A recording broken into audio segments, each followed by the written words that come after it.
కాకినాడ జిల్లా Prathipadu community health సెంటర్లో తల్లిపాలు వారోత్సవాల సందర్భంగా కాబోయే తల్లులకు అవగాహన సదస్సు నిర్వహించారు.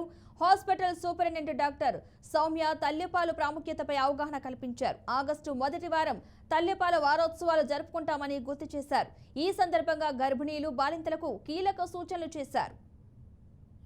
పాలు అనేటువంటి దేవుడి సృష్టి, దాంట్లోనే మీకు కావాల్సినటువంటి అన్ని పౌష్టికాహారాలు, వ్యాధి నిరోధక శక్తికి సంబంధించినటువంటి వ్యాక్సిన్ అంటారు. అసలు తల్లిపాలు ఏమంటారు?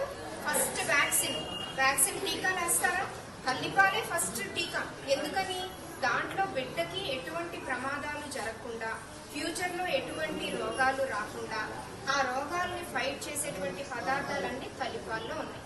మరి తల్లిపాలు ఎప్పుడు ఇవ్వాలి? ఆపరేషన్ చేసినా, నార్మల్ డెలివరీ అయినా గంట లోపు బిడ్డకి తల్లిపాలు ఇవ్వాలి. ఎందుకని?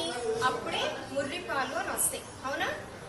ముర్రిపాలు అని వస్తాయి, జున్నుపాలు వస్తాయి కదా, అలాగనమాట. ఆ ముర్రిపాలు చాలా కొలెస్ట్రాల్ అంటారు. దాంట్లో బిడ్డకి సంబంధించినటువంటి మంచి మెడికల్ గా చాలా ఉపయోగకరమైనటువంటి అన్ని పదార్థాలు కొలెస్ట్రాల్లో ఉంటాయి అన్నమాట మురిపాలు. అందుకు మీకు ఆపరేషన్ అయినా, నార్మల్ డెలివరీ అయినా ఖచ్చితంగా గంట లోపు బిడ్డకి పాలు ఇవ్వండి. తల్లి